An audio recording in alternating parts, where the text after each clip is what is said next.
Ingon iti pakasaritaan, digiti Ilocano ket nakaaramid da iti reputasyon akas na anos, nagaget ken naas iti ugali ana sa limetmet a kababalin iti narigat nga aglawlaw.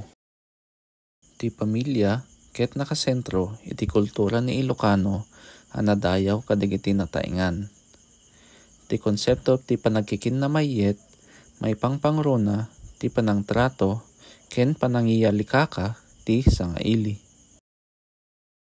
Iti relihiyon simbang gabi mang papigsa iti rikna ti komunidad ken panagkaykaysa amang itunda iti pamilya ken gagayem nga agkaykaysa amang selebrar iti okasyon wenno panawen.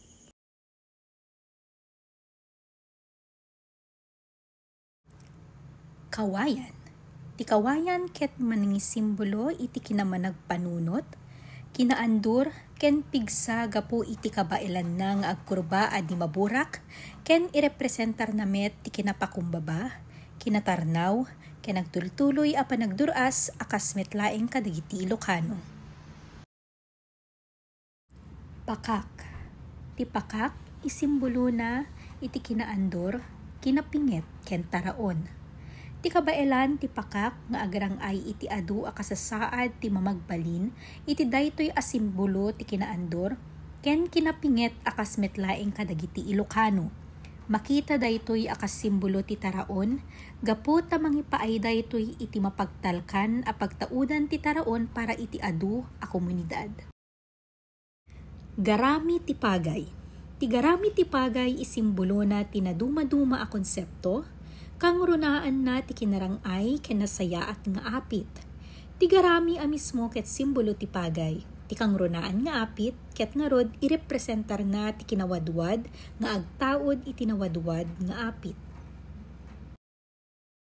Labig. Dagiti bulong ti anahaw ket simbolo ti pigsa, kinaandor, ken kinalaing dagiti Pilipino a mangibagi iti kabailan ti nasyon a rumangay ken makasarak iti kinapintas kadagiti simple nga banag. Ti bulong ti anahaw ti nasyonal a bulong iti Pilipinas.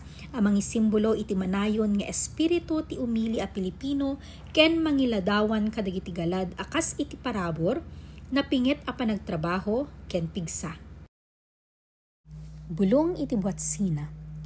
Iti kultura dagiti Ilocano ti bulong iti buatsina wenno dagiti materyales a nagtaud iti dayta ket kang runaan a mangisimbolo iti panangidaulo, pannakabalin, ken kultural a tawid kas makita iti tradisyonal a kattukong headgear.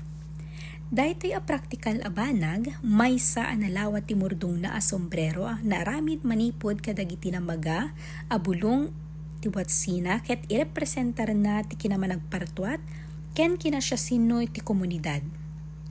Iti labes dagiti espesipiko a banag nga Ilocano ti sapasap an espirituan ken sapasap a simbolismo ti bulong ti buatsina ket napateg kadagiti komunidad a kaaduan na a Kristiyano nga Ilocano, partikular bayat iti nasantuan a lawas. Kalesa. Ti kalesa isimbolo namet ti kinaandur, ti inipturan na ti panubok ti panawen iti laksid ti iadayo dagiti moderno a de motor alugan. Dagiti lokal a panagadaptasyon kas iti panagusar kadagiti na recycle a materyales iti sumagmamano nga away itampukda ti kinalaing ken kinapraktikal dagiti Pilipino. Ti agtultuloy a kaadda iti kalesa ti laksid ti modernisasyon ket mangisimbolo iti kinaandur ken kinamanagbagay dagiti tradisyon dagiti Pilipino. Tupig. Ti tupig ket mangisimbolo ti tawid ti panagluto dagiti Pilipino ken dagiti tradisyon ti komunidad a mangibagi ti kinabaknang ti daga ken ti singgalut ti pamilya ken komunidad babaen dagiti ramen ken piyesta nga akemna. Irepresentar ti tupig dagiti tradisyonal a raman ken pamayan ti panagluto kadagiti rehiyon ti Ilocos a dagiti ramen daytoy akas ti glutinous rice, gatas ti niyog, ken young coconut strips ti mangipakita iti lokal a kinaparabor. Naisinggalut unay dayta kadagiti selebrasyon nang nangruna ti Christmas. Asadyay nalatak dayta ataraon a maitukon kadagiti caroler imbes a kwarta ken gagangay a buya iti nadumduma a piyesta.